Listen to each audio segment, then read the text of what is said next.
আসসালামু আলাইকুম। সবাইকে ঈদ উল ফিতরের শুভেচ্ছা। ঈদ মোবারক।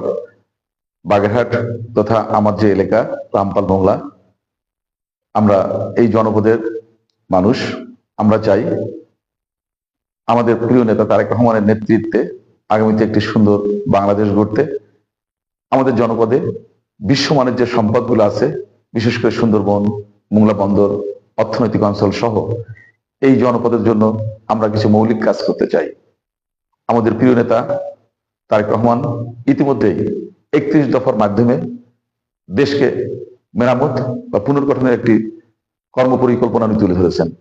আমরা চাই সেই কর্মপরিকল্পনার সাথে আমাদের জনপদের যে সম্পদ আছে, যে ঐতিহ্য আছে, সেগুলোকে কাজে লাগিয়ে আমাদের জন্য কর্মসংস্থান, শিক্ষা, স্বাস্থ্যসেবা, মানুষের নিরাপত্তা এগুলো নিয়ে কাজ করে একটি সুন্দর জনপদ সবার জন্য তৈরি করতে চাই।